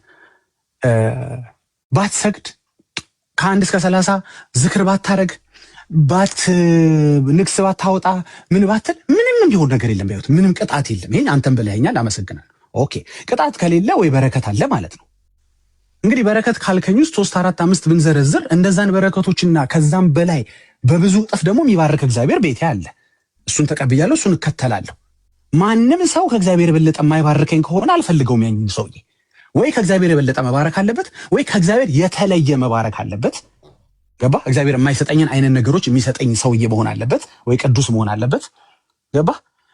ወይ በአይነቱ ወይ በይዘቱ የሆነ ነገር መለየት አለበት። ወይ ደግሞ የእግዚአብሔር ዘላለማዊ የነሱ ደግሞ ለጊዜያዊ ነገሮችን የሚያስተካክል መሆን አለበት በተለየ ሁኔታ። ግን አይደለም። እግዚአብሔር የሚሰጠው ሆኖ ከእግዚአብሔር የተለየ የተሻለ ይዘቱ አይነቱ ጥቅሙ የሚባል የተለየ በረከት ማንም ሰው የለው። አልቀጣም ባልሰግድ አልሰግድማ ታደለም ሰግዳለሁ። እኔ እኮ ህይወትን ስከተል ጌታን ስከተል ክርስትና ውስጥ ስገባ አንድ ነገር አስልቼ ነው የገባሁት። ምን ጥቅም አለው ክርስትና? ጌታን መከተል ምን ጥቅም አለው? ልቤን ብከፍት ምን ዋጋ አለው? ምንድነው ጥቅሙ ብዬ ሂሳብ ሰርቼ ነው የገባሁት። የዘላለም ህይወት የሚባል ከእርሱ ጋር መንግስቱን መውረስ ገባ? የእግዚአብሔር ልጆች ብሎ መጠራት፣ ከሰው ባርነት የሱ ልጅ መሆን፣ እነዚህን ሂሳብ ሰርቼ ከመጣው በኋላ የሚጎልብኝ ነገር ከሌለ ሌሎቹን ባለማድረጌ ለምን አደረጋቸዋለሁ? አይ ቅጣት አለው ባለማድረግ። at the end of the day ፍርድ ቀን ጥሩ ነው እኔን ተከትለሃል፣ ግን የገብርኤልን ዝክር እንትን ብለህ ንግሱ ላይ አልተገኘህም፣ የጊዮርጊስን እንትን አላልከም። ኦኬ እሱ ካለ ነገር የለም፣ ቅጣት የለውም፣ በረከትም የለውም። አለው እንኳን በረከት ብንል እንደው ለወሬው ያህል አለው ብሎ የሚያሳምን እንኳን ቢኖር ምን ይሰራልኛል? የገብርኤል በረከት ከእግዚአብሔር አይበልጥማ። እሺ አንድ ከእግዚአብሔር አይሻልማ። እሺ ጥያቄ ካለ ቀጥል እኮ። አሁን ለምሳሌ የገብርኤል ዝክር ምናምን አይጠቅምም ብላል መሰለህ አሁን ላይ ማለት። ኦኬ እግዚአብሔር በመጽሐፍ ቅዱስ ላይ እኔ በመጽሐፍ ቅዱስ ብቻ ነው የማወራህ፣ ከዚህ አዋልድ ምናምን ሳይሆን መጽሐፍና መጽሐፍ ቅዱስ ላይ ማለት። ጻድቅን በጻድቅ ስም የሚቀበል የጻድቁን ዋጋ ያገኛል። ይሄን በምን አረዳድ ነው የምትወስደው? እሺ የጻድቅ ዋጋ የሚለው ምንድን ነው? እዛ ክፍል ላይ ጻድቅን በጻድቅ ስም የሚቀበል የጻድቁን ዋጋ ያገኛል። አዎ ጥያቄን በደንብ እየሰማኝ። መጀመሪያ ነገር የጻድቁን ዋጋ የሚሰጠው ራሱ እግዚአብሔር ነው። አሁንም ዞሮ ዞሮ ወደ እኔ ሀሳብ መጣህ ማለት ነው። ዞሮ ዞሮ ባራኪው እግዚአብሔር ነው። የጻድቁን ዋጋ በለው የምኑም ዋጋ በለው። ቆይ እመጣልሃለሁ፣ ወደ ጥያቄ ነው የምመጣው። ዞሮ ዞሮ ባራኪው እግዚአብሔር ነው። የሆነ ሰው የሆነ ነገሩን ቴክ ኦቨር አያደርግም። የሆነ መልአክ የሚሰጠው እንትን በረከት የእግዚአብሔር ደግሞ እንትን ተብሎ የሚከፋፈል የለም። እሱንም አሁን ባነሳው ጥቅስ መሰረት እሱንም ቢሆን እኮ የሚሰጠው እግዚአብሔር ነው። ዋጋም ያልከውን የሚሰጠው ሁሉንም እንደ ስራው የሚከፍለው እሱንም ቢሆን እግዚአብሔር ነው። አያር ማርያም አይደለችም። እሱንም ቢሆን የጻድቅን ዋጋ አይቶ እንኳን የሚከፍለው ማን ነው ብንል ገብርኤል አይደለም፣ ሚካኤል አይደለም። ሁሌ ፎከስ እግዚአብሔር ላይ ነው ማለት ነው። አያር ጻድቅ ላይ አይደለም እኔ ፎከሴ። ኦኬ አሁን ይሄን ጨረስን እንግዲህ አለቀ። እዚህ ጋር ኦልሬዲ መልሱን አግኝተዋል። ግን ዲቴሉ ላይ እንሂድና ምንድነው ግን የጻድቁ ዋጋ ሲል ምን ማለቱ ነው? ምን አገኛለሁ ብለን ያው የምታገኘው ከእግዚአብሔር ነው ተማምነናል እኮ። ምን ከእግዚአብሔር አገኛለሁ ብለህ ነው የጻድቁን ዋጋ ልታገኝ ጻድቁን የተቀበልከው? የጻድቁን ዋጋ ማለት ጻድቁ ለምሳሌ የሰራቸው ገድላት ሊኖሩ ይችላሉ፣ የሆኑ ስራዎች ሊኖሩ ይችላሉ። ከነሱ በረከት ከዛ በረከት መካፈል ማለት ነው እኮ። ምንድን ነው አልነገርከኝ። ዋጋ ነው የሚለው እዛ ላይ ዋጋውን ንገረኛ። ለምሳሌ ለእግዚአብሔር ብሎ በማንኛውም እንትን እምነት ላይ መስዋዕትም ሊሆን ይችላል። ለእግዚአብሔር ብሎ ብዙ ነገር ብዙ መከራ መቀበልም ሊሆን ይችላል። ኦኬ በጣም ጥሩ። እነሱ የተሰዉት ለማን ነው? ጻድቆቹ እነዚህ የምትዘክራቸው በዓሎቻቸው የምታከብርላቸው ለማን ነው የተሰዉት? እስኪ ንገረኝ። ተሰውተዋል አይደል? ብዙዎቹ ለወንጌል ሞተዋል ብላችሁ ነው የምታምኑት? ለክርስቶስ ነው። ኦኬ ለክርስቶስ ነው። ታዲያ አንተ ምን ቤት ነህ? አንተ ክርስቶስ አይደለም። ለወንጌል ነው እነሱ የሞቱት። የሆኑት እውነት ከሆነ እንግዲህ ብዙዎቹ ታሪኮችን እኔ እሞግታለሁ ከፈለግ። እኔ ብዙዎቹ ለወንጌል እንዳልሆኑ እሞግታለሁ። እንደው ግን ለወንጌል ነው በለኝና እኔ እኮ ታዲያ ወንጌል እኮ እኔ አይደለሁም። ወንጌል መጽሐፍ ቅዱስ ሲናገር ኢየሱስ እንደሆነ የሚናገረው በሮሜ ላይ ስታነብ እኔ አይደለሁም። ወንጌል ለእኔ አላረጉትም። ተሰውተዋል እኮ ጊዮርጊስ ብትለኝ ጊዮርጊስ ለእኔ አልተሰዋም። የእውነት ሆኖ ከሆነ እግዚአብሔር ይባርከው፣ እንዳለው ነገር ያሳያለሁ። እከሌ እኮ እንትን አድርጓል ብትለኝ እግዚአብሔር ይባርከው አድርጎት ከሆነ። ለእኔ ግን ያደረገው ነገር አለ ወይ? ለእኔ ፐርሰናሊ አንተን አስቦ ለአንተ የተሰዋ ሰው አለ እንዴ? ለአንተ ብሎ የተሰቃየ ተራራ የወጣ የወረደ እንግዲህ እንደምትሉት ማለት ነው። እግሩ የተቆረጠ እጁ የተቆረጠ ለአንተ አለ? የለም። አንተ ምን ቤት ነህ ታዲያ እሱን የምታከብረው ለእሱ የምትሰግድለት? እግዚአብሔር አንድ ቆይ አንተን አስቦ ያደረገው ነገር የለም። ያደረገውን ካለ ጊዮርጊስ ለምሳሌ ያደረገው ነገር ካለ ለአንተ አላደረገም፣ ለወንጌል ነው ያደረገው። አንተ ወንጌል አይደለህም። እንግዲህ እኔ ወንጌል ነኝ ካላልከኝ በስተቀር አንተ የለህበትም። ጻድቃን ያደረጉት ነገር ውስጥ አንተ የለህበትም። ለአንተ ክብር አይደለም የሆኑት፣ ለአንተ አይደለም የተሰዉት፣ ለአንተ አይደለም የሞቱት። ግን አንድ አለ የሚገርምህ፣ አንተን አስበው ግን ይሞታል። የጳውሎስ ፍሬን አስቦ ቆይ ልጨርስልህ። አንተን አስቦ ካልኩሌት አድርጎ ለአንተ ግን የሞተ ጌታ አለ። ክብሩን የጣለ አለ። ለአንተ የሞተልህ አለ። ደሙን ያፈሰሰልህ አለ። ክብሩን ከዙፋኑ የወረደልህ አለ። በመስቀል የተሰዋልህ አለ። ያንተ በዓላት መገናኘት ያለበት ከሱ ጋር ነው። ያንተ ስግደት፣ ያንተ አምልኮ፣ ያንተ ዝማሬ መገናኘት ያለበት ከሱ ጋር ነው። አንዳቸውም እናንተ አላደረጉማ። አንዳቸውም ከይቅርታ ጋር የተወደደችው ብጽዕት እናታችን ድንግል ማርያም ለአንተ ያደረገችው ነገር የለም። ካለ ነገር ይሄን እናርጋልኛለች በለኝ። ምንም መጽሐፍ ቅዱስ የሚነገር ነገር የለም። መጽሐፍ ቅዱስ ግን ከአስከፈ የእሱን በጎነት ይናገራል። ለእኔ ለአንተ አስበው ያደረጋቸው ነገሮች። ስለዚህ የተደረገለት ጌታ ይክፈላቸው እንጂ እኔ ምን ቤት ነኝ የምከፍላቸው? ለወንጌል ካደረጉ ወንጌል እሱ ስለሆነ እሱ ይክፈላቸው። እኔ ምን አገባኝ ታዲያ? እሱ እንደ ስራቸው ይክፈላቸው። እኔ ምን ቤት ነኝ ልከፍል ብንጣጣረው? ለእኔ አላረጉልኝ፣ ለእሱ ነው የተሰውለት። እዛው እሱ ይክፈላቸው። እኔ ምን አገባኝ?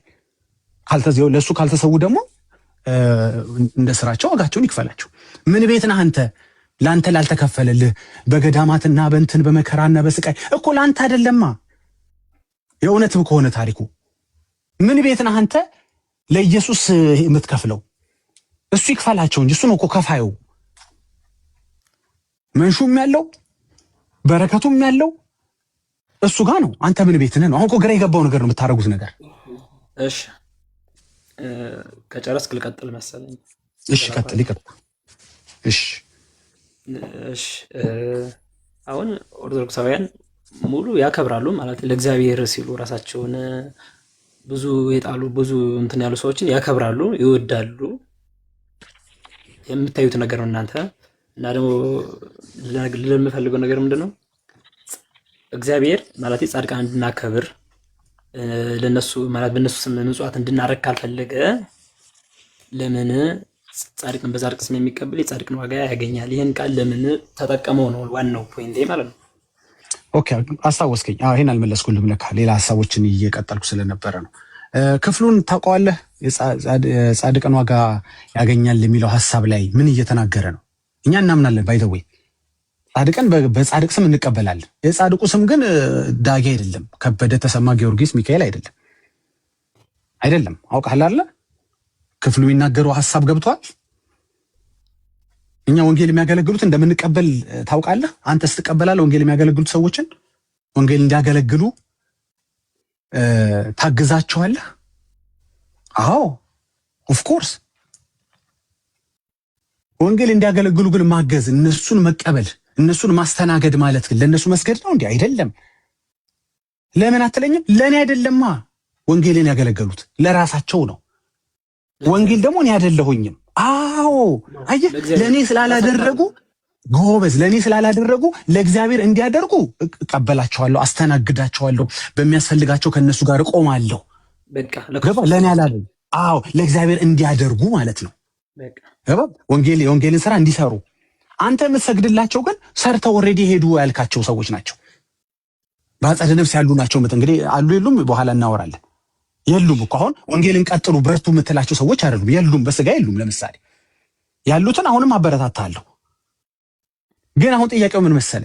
ለምን ታዲያ አልሰግድላቸው የምትለኝ? ወደ ረሱል መልስልና ለእኔ አይደለም ወንጌልን ያገለገሉት። ወንጌል እንዲያገለግሉ ሰፖርት ላደርጋቸው ይችላል። አዎ በገንዘቤ በምኔ በምችለው ነገር ሁሉ ቤቴን ከፍቼ ልቀበላቸው፣ መቀበል ስላለብኝ ቃሉ ስለሚል እቀበላቸዋለሁ። ግን አልሰግድላቸውም። ለምን እንዴ? እኛ ወንጌልን አገልግለንልህ ቢሉኝ እኔ ምን አገባኝ? እኔ እኮ ወንጌል አይደለሁኝም። ለእኔ አይደለም ያገለገልከው። አንድ ቄስ ቢሰብክ ለአንተ አልሰበክም ነው እንዴ? ለአንተ ነው እንዴ የሚሰብከው? አይደለም። ያገለገለው እግዚአብሔርን ነው። ከፋዩ እግዚአብሔርን ነው። ምን አልከኝ? ብሰግድ ማለት ብሰግድ ስተት አለው ማለት ነው። ምን ቤት ነህ አንተ? ለምን ትሰግዳለህ ነው እኮ የምልህ እኮ። ምን ቤት ነህ? መጽሐፍ ቅዱስ እኮ የተናገረው ማለት መጽሐፍ ቅዱስ ላይ ያለ ነው። መጽሐፍ ሩት ላይም ወደ ስግደቱ እንመለስ እንደገና። ችግር አይደክመኝም። በጣም ጥሩ። ቀደም ብያለሁኝ ባትሰግድ የሚቀርብህ ነገር የለም ብለኛል። ይሄን ተስማምተናል። ሀሳብን ቀይረሃል አልቀየርክም? ባሰግድ የሚቀርብ ነገር የለም። አዎ እነዚህ አሁን ብሰግድላቸውስ የምትለኝ ሰዎች ባትሰግድላቸውስ ብልህ ትክክል አይደለም? በረከት አጣለሁ ማለት በረከት ማግኘት ያለብኝን በረከት አጣለሁ ብዬ አምናለሁ በዚህ። ኦኬ ስለ በረከቱ ደግሞ ምን አስረዳው? ምንም የምታጣው በረከት የለም ከእግዚአብሔር በላይ የሚባረክ ስለሌለ አልኩህ። እግዚአብሔርን ከያዝክ የገብርኤል በረከት ግን ቀረብኝ። እግዚአብሔርማ ዳጌ ልክ ነህ እኮ አገኘሁ እኮ እግዚአብሔርማ ተቀበልኩኝ፣ ግን የገብርኤል ቀረብኝ የምትለኝ የለም። ሰው የእግዚአብሔርን በረከት ካገኘ የማንም አይቀርበትም። እልፍ አላፍ መላእክት ሊባርኩ እንኳ ቢችሉ ይባርካሉ የሚል ነገር አላነበብኩም። ካለ ታስረዳኛል፣ ታሳይኛለህ። ሌላ ርዕስ ይሆንብናል። እንደው ቢባርኩ እንኳ መላእክቶች ምን ይቀርብኛል ማለት ከእልፍ አላፍ መላእክት በረከት በላይ የአንዱ የእግዚአብሔር በረከት ይበልጣል።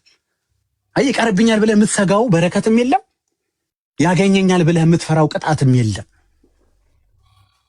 ለምን እንደምታደርገው ራስዎን ግራ ይገባሃል ስታስበው። ሄደድ ሰው ወይ ቅጣት ፈርቶ ካላረገው ወይ በረከት ፈልጎ የማያደርገው ከሆነ ሁለቱም ከእግዚአብሔር ማነው በረከቱን ከእግዚአብሔር የሚያገኝ ከሆነ ቅጣቱንም ከእግዚአብሔር የማያገኘው ከሆነ በምንም ረገድ አንተ መስገድ የለብም። ወንጌልን ላገለገሉ ሰዎች ለጻድቅ አልሰግድም። ትራገማለሁ እነሱ ብትለኝ አልራገም። ትሰድባቸዋለሁ ጻድቃን ብትለኝ አልሰድባቸውም። ሰው ወንጌል ባገለገል ለምን ሰድበዋለሁ? ቅድስት ድንግል ማርያም ትሰድባ ለምን ሰድባታለሁ? ምን አይሰደባና ገባህ? ትሰግዳለህ ግን ብትለኝ ለምን ብዬ እጠይቅሃለሁ። እንትን ስለሆኑልህ ብለህ አንድ አልነገርከኝም እስካሁን ድረስ። እንትና እኮ እንትን ሆኑልሃል ለውለታቸው ለምን እንትን አትልም ብለህ ንገረኝ። የለም አንድ የምትነግረኝ ውለታ የለም እኮ። አብርሃም ለምን ሰገደ? ጥቅም ከሌለው ለምን ሰገደ አብርሃም? መጽሐፈ ሩትም ለምን ሰገደች? ጥቅም የሌለው ነገር ከሆነ ማለት ነው። በጣም ጥሩ እሺ እንሂድ። አብርሃም ዘፍጥረት 23 ላይ ክፍሉ ምን ይላል? ቅድም አልነበርክም ማለት ነው። ይሄን ባትጠቅሰው በጣም ጥሩ ነበር። እንደው የሩቱ ይሻለ ነበር። አትሊስት ገባይ ሰው ልምምድ ነው በደም ብዙ ቦታ ላይ ያለ ብዬ ነው ስለ ስግደት በኩል ከሆነ እንሂድ። የትኛው ነው የምትፈልገው? የዘፍጥረት 18 ነው የዘፍጥረት 23 ነው የምትፈልገው? የፈለግከው መሄድ እንችላለን። ኦኬ እሺ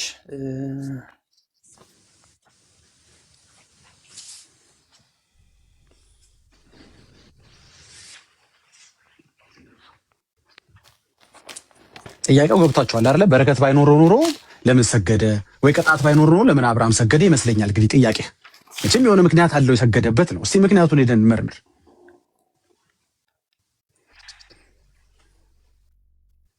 አዎ ያለ ምክንያት የሚኖር ክርስትና ያስጠላል፣ ይሰለቻል፣ ትበዘበዛለህ። ዘመንን ሊነግሩ ይገባል። እሺ ወንድሜ እሺ ቀጥል። ይቅርታ እሺ ኦሪት ዘፍጥረት ላይ ግባና 23 ላይ ቁጥር 7 እሺ እሱ ክፍል የሚናገረው ቀደም ሜሎስ በደንብ ሲያስረዳው ነበረ። እኔም ሁሉ ጊዜ በጣም ወደው ክፍል ስለሆነ አነሳዋለሁ። እሱ ክፍል የሚናገረው እኔ በቃል ያውቀዋል። ማንበብ ከፈለክ አንብቦሽ ቀጥል፣ ችግር የለም። አብርሃምም ተነሳና ለምድሩ ሕዝብ ለቄጢ ልጆች ሰገደ። እንግዲህ የቄጢ ሰዎች ጣዖት አምላኪ ናቸው። ይሄን ማወቅ አለብን። ስለዚህ አብርሃም ለቄጢ ልጆች መስገዱ ስተት ነው ከሆነ አብርሃም ስተተኛ ሰው ነው ማለት ነው። ኦኬ አንተ አብርሃም ስተተኛ ነው ብለህ የምታስበው ወይስ ትክክል ነው ብለህ የምታስበው? ትክክል፣ ምንም ጥያቄ የለውም። እሺ አሁን እንዳትቀይር ሐሳብን። ሰምታችሁታል ከታች ትክክል ነው የአብርሃም ስግደት ብሏል። በጣም ጥሩ። አብርሃም ለአሕዛቦች ወይም ለጣዖት አምላኪዎች መስገዱ ትክክል ከሆነ አንተ ለምንድን ነው ታዲያ አብርሃም ትክክሉን ተከትለህ ለጣዖት አምላኪዎች የማትሰግደው? ለጣዖት አምላኪ እንትኖች የማትሰግደው እሱ ሰገደው ማለት እኔ ሰግዳለሁ ማለት በቃ ጴንጤ የሚልህ እሱ ነው። አየህ አይደል? እሱ ሰገደ ማለት እኔ ሰግዳለሁ ማለት አይደለም ነው የሚልህ ጴንጤ። አሁን የመለስከው መልስ የጴንጤ መልስ ነው። አየህ ይሄን ችግሩ ይሄ ነው። እከሌ ያደረገ ተብሎ አይደረግም። አብርሃም አሁን ይሄን መጥፎ ክፍል የጠቀስከው ለጣዖት አምላኪዎች ሰገደ ብለህ መስገድ የለብህ። ግን ለምን ሰገደ ግን እስኪ ካነሳው አይቀር ቼክ እናድርግ፣ ሌሎችም እየተማሩበት ስለሆነ። የሰገደው ክፍሉ እንደምትመለከተው የመቀበሪያ ስፍራ ስለሰጡት ነው። እነዚህ አሕዛቦች የኬጢ ሕዝቦች እነዚህ ጣዖት አምላኪዎች የመቀበሪያ ስፍራ ስለሰጡት ሰገደ። ለምን? አውዱ ምን እየነገረን ነው? ቴንኪው እያለ ነው፣ እያመሰገነ ነው። አይደለም ካልክ ቆይ እኔ ጌታ ቆይ የምስጋና ነው ካልከኝ አንተ የምስጋና ስግደት ለእስላም ትሰግዳለህ ወይ ነው ጥያቄው። ለእስላም ወይም ደግሞ ለጣዖት አምላክ የምስጋና ስግደት ትሰግዳለህ ወይ ነው። ክፍሉ እየነገረን ያለው በአይሁዶች ባህል እንዲያውም በኢትዮጵያኖችም ባህል ገባ ቴንኪዩ ስንል በዛ መልኩ ምስጋናችንን የምንገልጽበት እንትን ሊኖር ይችላል። ገባ ኮሪያ ብትሄድ ዛሬ ላይ ኮሪያ ኖርዝ ኮሪያ ብትሄድ ተገደህ ነው የምትሰግደው፣ ወደ አይደለም። የግድ ሃይማኖት መሆን የለበትም። ከባህሉ ሰው ሊሰግድ ይችላል፣ ቴንኪዩ ሊሰግድ ይችላል። እኛ እያወራን ያለ ነው አንተ ጥቅስ አለኝ ብለህ የምትሰግድለት ይሄ መንፈሳዊ ድርጊትህ አምልኮ ነው። ስግደት ሁሉ አምልኮ ነው የምንለው ለዚህ ነው። ገባ? ምክንያቱም የምታደርገው ነገሮች ክፍሉን ቆይ በደንብ ይግባ። አብርሃም የምትከተል ከሆነ አብርሃምን ተከተል። ቆይ ልንገርህ እመጣለሁ። ኦፍ ኮርስ እናንተ የምታደርጉት ስግደት ጠቅላላ አምልኮ ነው። ስለዚህ አብርሃም አሁን አምልኳቸዋል ማለት ነው አይደል? ልጅ እነዛ እንትኖቹ በጣም ጥሩ። አሁን እኮ ልጆች አሁን ነገርኩህ። አብርሃም አይሁዳዊ ነው አይደል? እስራኤላዊ ነው አይደል? እሺ ነው አይደለም? እየሰማኝ ነው? አንተ ክርስቲያን ነህ። እሺ ቆይ እየገለጥክ ነው መሰለኝ። ገልጠህ ስጨርስ እሺ እንጨርስ። ችግር የለም እየሰማሁ ነው። እሺ ኦኬ። እሱን ሐሳብን ትኩረት አድርገህ ካልሰማኝ አይሆንም። እሺ አብርሃምን የምትከተል ከሆነ ተከተል። አብርሃምን እንደ ጥቅስ የምትጠቅሰው ከሆነ ተከተልና ስገድ እኮ አልን እኮ። ምንም እኮ ችግር የለውም። እንደዛ ከሆነ የምታስበው አርገው። አታረገውም። ለምንድን ነው የማታደርገው? ምክንያቱም ውስጥህ እንደ ጴንጤ ነው የሚያምነው። እንዴ ነከሌ ያደረጉ ብዬ ላደርግ ነው እንዴ? ገደለ የሚል ስታገኝ ልትገል ነው እኮ ማለት እኮ ነው ነገር። ለምሳሌ ሎጥ ሰግዷል ለመላእክቶቹ ምዕራፍ 19 ላይ። ዝቅ ብሎ ግን ከልጆቹ ጋር ተኝቷል። ሰው የምትከተል ከሆነ ከልጆች ጋር መተኛት ይኖርብሃል ማለት ነው። እንደ ሎጥ መስገድ ብቻ ሳይሆን እንደ ሎጥ ከልጆች ጋር መተኛትን ትገደዳለህ ማለት ነው። አንዱን ጥሎ አንዱን አንጠልጥሎ አይቻልም። የምታረገው አንተ በስዕል ፊትም ይሁን ቅዱሳንን አስበህ የምታረገው ነገር ስጋዊ ስግደት ነው መንፈሳዊ ነው? በስጋ ነው እየሰገድከላቸው ያለው? ሃይ እያልካቸው ነው? ሰላም እንዴት ናችሁ ደህና አደራችሁ እያልክ ነው ስዕሉ ስር የምትሰግደው? ወይስ የምታረገው ነገር መንፈሳዊ ነው? ቤተክርስቲያን የምታረገው ስግደት መንፈሳዊ ነው ወይስ ባህላዊ ነው ወይስ ስጋዊ ነው? እስኪ ንገረኝ። እንዴት አንተ ቤተክርስቲያን ውስጥ የሚደረገው ስግደት መንፈሳዊ ነው ወይስ እንደ አብርሃም ቴንኪው ለማለት ነው? ንገረኝ። መጽሐፍ ቅዱሳዊ ማለት መጽሐፍ ቅዱሳዊ ነው ማለት ነው። መንፈሳዊ ነው። በጣም ጥሩ። ስለዚህ መንፈሳዊ ከሆነ ስግደት ሁሉ አምልኮ ነው ማለት ነው። መጽሐፍ ቅዱስ የሚነገረን ስግደት አምልኮ ማነው? ስግደት ሁሉ አምልኮ እንደሆነ ነው። ምክንያቱም በመንፈስ ነው የምታደርገው። በመንፈስ ደግሞ ዮሐንስ ላይ ሲናገር ምን ይላል? ለማን ነው መሰገድ ያለበት? ለእግዚአብሔር ነው መሰገድ ያለበት። አይ በስጋ ነው የማደርገው፣ ኬፍ እያልኳቸው ነው፣ ሰላም እያልኳቸው ነው፣ ቴንኪው እያልኳቸው ነው ካልክ ኖር ዝጎራ ሜዳ ልታደርገው ሲል የሚያገባኝ ነገር የለም። ባህሌ ነው እያልክ ማድረግ ትችላለህ። መተገን ለቅዱሳን ይገባል ብለህ ጠቅሰህ ካደረግከው ግን ኢሚዲየትሊ ነገሩ መንፈሳዊ ነው ማለት ነው። ስለ መንፈሳዊ ፕራክቲስ ስናወራ መንፈሳዊ ከሆነ ጉዳዩ በመንፈስ የሚደረጉ ነገሮች ሁሉ ለእግዚአብሔር የሚደረጉ ናቸው፣ አምልኮ ናቸው። በመንፈስ ካረከው በኋላ የክብር ነው አትበለኝ፣ የጸጋ ነው ብለህ የመንፈስ እንዳልሆነ ልታስረዳኝ አትሞክር። እሺ አንድ ጊዜ እዚህ ጋር እሺ ያለ ነገሩ የሰማኝ እንዳልሆነ አውቃለሁ። የሆነ ጥያቄ ያዘጋጀ ነው፣ እንመለስበታለን። እዚህ ላይ ግድ ቀጥልሽ። ራሱ እግዚአብሔር ቃል በቃል የተናገረበት ስለ ስግደት አንድ ጊዜ ላስነብብና ማለት ነው ማቴዎስ ላይ። ቆይ የአብርሃም ግን ተመልሶልሃል? ቆይ ዝልል ከሆነ አይሆንማ። የአብርሃምን ጨርሰናል አልጨረስንም? ስግደት ስለሆነ ነው ብያለሁ። ቆይ የአብርሃምን ጨርሰናል አልጨረስንም? ወዳጄ ቆይ እኔ መልስልሃለሁ የፈለግከውን ጥያቄ። ኦኬ አብርሃምን የደመደምኩት በመሰለ አንተ እንዳልከኝ አብርሃም ስግደት ሁሉ አምልኮ ነው ስላልከኝ አብርሃም የሰገደው ስግደት አምልኮ ነው። በቃ ይሄን ተቀብያለሁ። አብርሃም የሰገደው ስግደት አምልኮ ነው አልከኝ? አዎ ምክንያቱም ስግደቱ ሁሉ አምልኮ ነው ብለኛል። እኔ ያልኩህ እንደዛ ወይስ አብርሃም ለመቀበሪያ ስፍራ ስለሰጡት አመስግኖ በፊታቸው ሰገደ አልኩህ እንጂ ለምን ሰገደ? ስግደት አምልኮ ከሆነ እኮ አብርሃም መስገድ አልነበረበትም። አብርሃም የሚያቅሰው ነው አይደለ? ስግደት አምልኮ ነው። በደንብ እያዳመጥኩ ለእግዚአብሔር ብቻ እንደሚገባው ያውቃል አይደል አብርሃም? በጣም ጥሩ።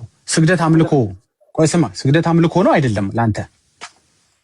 ስግደት ሁሉ ነው ወይስ ስግደት ሁሉ ላንተ አምልኮ ነው አይደለም? ስግደት ሁሉ አምልኮ አይደለም። አምልኮ አይደለም። አብርሃም ያደረገው ነገር ታዲያ ለምን አታደርገውም ታዲያ? አብርሃም ያደረገው ምንድን ነው? የክብር ነው የጸጋ ነው ወይስ የአምልኮ ነው? ስግደት ሁሉ አምልኮ ስላልሆነ ላንተ ኦኬ፣ የአክብሮት ነው። የአክብሮት ስግደት አንተ ትሰግዳለህ? ያክሮስ እኮ እየሰገድኩ ነው። ያክሮስ ስግደት በጣም ጥሩ። ታዲያ ለምንድን ነው ለሙስሊሞች የማትሰግደው? አብርሃምን ተከትለ ሙስሊምን አደረገኝ ጻድቁን አብርሃም ተከትለ አሕዛብን ተከትለ ጣዖት አምላኪዎችን ለምንድን ነው ማነው አብርሃምን ተከትለ ለምንድን ነው ለጣዖት አምላኪዎች ለቄቴ ህዝቦች ለሙስሊሞች ለምንድን ነው የማትሰግደው ታዲያ? ምክንያቱም ላንተ ስግደት ሁሉ አምልኮ ስላልሆነ ማለት የሆነ አካል ያረገልኝ አካል ምን አለ ምን አድርጎልኛል? እኔ ያረገልኝ አካል ምን? ኦኬ። ስለዚህ ሙስሊም የሆነ ነገር ቢያረግልህ ትሰግድለታለህ ማለት ነው። ስላላረገልህ ነው የማትሰግድለት እንዴ? መጎንበስ ተጎንብሻ አመሰግናለሁ። መጎንበስ ያው ስግደት ነው እኮ ትሰግድለታለህ ማለት ነው። ሙስሊም የሆነ ነገር ቢያረግልህ ትሰግድለታለህ አትሰግድለትም? ግዴታ መጎንበስማ አይጠበቅብኝም። ኖርማል አመሰግናለሁ ማለት ይችላል። ይጠበቅብሃል እንጂ። ለምን ይጠበቅብሃል እንጂ? ምክንያቱም አብርሃም እኮ ሰገደ። አንተ አብርሃም ሰግዶ አንተ የማትሰግደው ማን ነህ? ይሄ እኮ ነው ጭንቀቱ። አሁን እኮ ግራ የገባው በክብርም ብትወስደው በጸጋም ብትለው ጭንቅ ሆነብህ እኮ። አይደለም እኛ የምናወራው አምልኮ እኛ የምናወራው አምልኮ በመንፈስ ስለሚደረጉ ነው። አብርሃም በመንፈስ አልሰገደም እዚህ ቦታ ላይ። እኛ የምናወራው ስለ መንፈሳዊ ፕራክቲሶች ነው እያወራን ያለ ነው። ቤተ ክርስቲያን ውስጥ ስለሚደረጉት ስዕል ተደርጎላቸው ጣፍ ተደርጎላቸው በታላቅ አክብሮ ስለሚደረጉት እነዚህ ስፒሪቹዋል አክቲቪቲዎች ነው እያወራን ያለ ነው። አንተ ደግሞ መቀበሪያ ስፍራ ሰጥተው ቴንኪው ብሎ የሰገደውን ነው የምትነግረኝ። ይሄ ነው ልዩነቱ። የአብርሃምን አረጋለሁ የምትለኝ ከሆነ ለምን አታረገውም? ትክክል ነው የክብር ነው ካልከኝ አንተ እኮ አምልኮ አይደለም እኮ የምትል ከሆነ የክብር ነው የምትል ከሆነ እኮ የክብሩን አርገዋ። ታዲያ አታረገውም እኮ ጨነቀ እኮ አሁን እኮ ለሙስሊሞች የሰገድክ ነው እኮ አይደለም። በቃ ማለት ሙስሊም ድረስ መሄድ አይጠበቅብህም። እያየህ ነው። ሙስሊም ድረስ እዛ እንትን ድረስ መሄድ ሳይሆን እያየህ ነው። እሺ ለጣዖት አምላኪዎች እያልካቸው ነበር። ኬጤ ህዝብን ለጣዖት አምላኪዎች ትሰግዳለህ? እንደ አብርሃም አትሰግድም። ለጣዖት አምላኪዎች ማለት እንደነ ኬጤ ህዝብ አይነት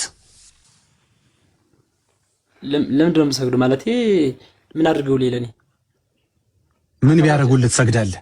ቢያረጉልህ ትሰግዳለህ? መሬት ቢሰጡ ለምሳሌ እንደ አብርሃም ትሰግዳለህ ወይስ አትሰግድም?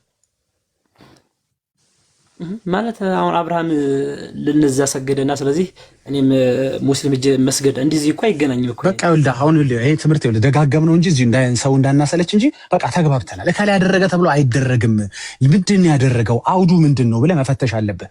አየህ፣ ስለዚህ ስግደት ሁሉ አምልኮ አይደለም አይባልም። አብርሃም የአምልኮ ስግደት አላደረገም። በመጀመሪያ ነገር እኔ ስማኝ፣ እሺ ምን ስግደት ገብቶሃል አይደል? አንተ የምታደርገውን አይደለም። ቴንኪው እያላቸው እኮ ነው ሰጡት። ቴንኪው አለ። በቃ ባህሉ ነው፣ አይሁዳዊ ነው። እንደኛ እንደ ኢትዮጵያውያኖች ነን። እኔም እኮ እንደዛ ነው። የተለየ አይደል? አንተማ ጭራሽ ሰተህ ነው እኮ የምትሰግደው። እነሱ ተሰገደላቸው ነው ልዩነቱ እኮ። እንደው በሱ እንኳን ብናስበው በጣም የሚያስቀው ነገር እነሱ መሬት ሰጥተው ተሰገደላቸው። አንተ ግን በጣም የሚያስቀው መሰለህ፣ ሰተህ ጧፍ ሰተህ እንደገና ትሰግዳለህ። እንደው ሊትራል እንኳን አድርገን ብናስበው ያንተ እኮ ይለያል። ያንተ እኮ የሌለ እኮ ነው። ቆይ አይ ያልተጻፈ ነገር ቆይ ክፋቱ ምንድነው በሚባል ነገር የለም። እኛ ክርስቲያኖች ነን። በክፋቱ ምንድነው አይደለም እኛ የምንመራው።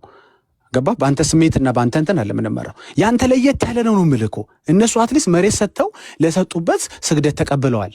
አትሊስት እንግዲህ አንተ እንደምትለው የክብርን በለው የምንም በለው ያንተ እኮ ይለያል። የኢትዮጵያ ኦርቶዶክስ እኮ የሚለየው ሰታ ትሰግዳለች፣ ሰታ አይሰገድላትም። አብርሃምን አለቃችን ነው ይሉታል እዛ ክፍል ላይ አይተህ እንደሆነ። አለቃ የሆነ አብርሃም ለአሕዛብ ይሰግዳል። አንተ ቤት ያሉ አለቆች ለአንተ ይሰግዳሉ ወይ? ለምሳሌ የተከበሩ ፓትርያርክ ለአንተ ይሰግዳሉ? አይሰግዱም። የተከበሩ ጳጳሳት ለአንተ ይሰግዳሉ? አይሰግዱም። ከአብርሃም ተምረው ለአንተ ክርስቲያኔ ለምትለው ቢያንስ መስገድ የለባቸውም? ለአሕዛብ ባይሰግዱ እንኳ ከአብርሃም ከተማሩ።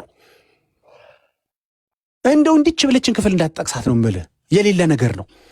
እከሌ ያደረገው ተብሎ አይደረግም። በቃ እችን ወስደ አባዛት፣ ኮፒ ፔስት እያደረግ ተጠቀምባት። እከሌ እኮ ለከሌ ሰግዷል እንትን ላይ ሩት ለቦዔዝ ሰገደች እኮ ሲሉ እኔ ምን አገባኝ ትላለህ። እንዴት ምን አገባኝ እንዴ? ባለፈውም አብርሃም ምን አገባኝ ብዬ የለ ይሄንንም ምን አገባኝ እንዴ? ሩት ባትሰግድ ኖሮ አንተ ለእግዚአብሔር መስገድ ልታቆም ነው እንዴ?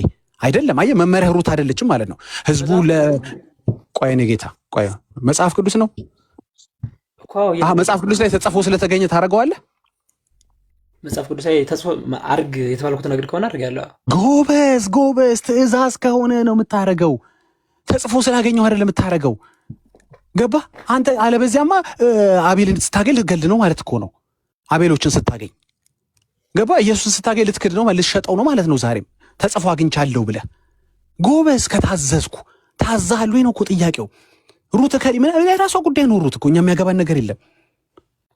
አብርሃም እንትን አድርጎል ምን አገባኝ እኔ። አብርሃም ያደረገበት የራሱ ምክንያት አለ። አውዱን ስታነበው ሰጡት ለዛ ቴንኪው አለ አይደለም የሚል ካለ በፈለገው ይተርጉሙ። የሚያገባኝ ነገር የለም። እኔ አንተ ቤተ ክርስቲያን ግን የሚደረገው ነገር ግን አምልኮ ነው እልሃለሁ። ለምን በስጋ ነው አላላችሁንም? አይ እንትን ሰተውን እኮ ነው ጻድቃኖች እንትን ልንመልስላቸው አትሉንም? ምንም የሰጠው ነገር የለም። ቅድም አስረድቻለሁ። ለአንተ የሞተ ጊዮርጊስ የለም። ለአንተ የተሰቀለ የሆነ ገብረ መንፈስ ቅዱስ የለም። ለአንተ ምንም ያላደረገ ሰው ነው አሁን ከአንተ ስግደት እየተቀበለ ያለው። ምንም ያላደረገ አየህ አይደለም? ከ1 እስከ 30 የሚቀበለው ለአንተ ምንም ያላደረገ ምንም። ለወንጌል እኮ እንትን ብለህ እኮ ለወንጌል ነው። አንተ ወንጌል አይደለህም ብሮ። እንዴ ይሄ በጣም እኮ ግልጽ ነገር ነው እኮ እያወራን ያለ ነው ወንድሜ። ለምን አትረዳኝ? ስለዚህ ስትታዘዝ አድርግ። ለምሳሌ ትእዛዝ አለ። ለእግዚአብሔር ለአምላክ ብቻ ስገድ አለው። ለምሳሌ ኢየሱስ ተብሎ ተጽፏል አለው አይደል? ለሰይጣን ሲመልስ ማቴዎስ 4 ላይ ነው ካልተሳሳትኩኝ። አዎ ትእዛዝ ሲኖር ታደርገዋለህ። ይሄን እኮ መጠየቅ አለብህ ወዳጄ። ስለዚህ ሲጠቀስልህ የአይሁድ ማህበር መጥተው እንትን አሉ። አንተ የአይሁድ ማህበር ነው ወይ አይደለም? አንተ የሰይጣን ማህበር ነው ወይ አይደለም?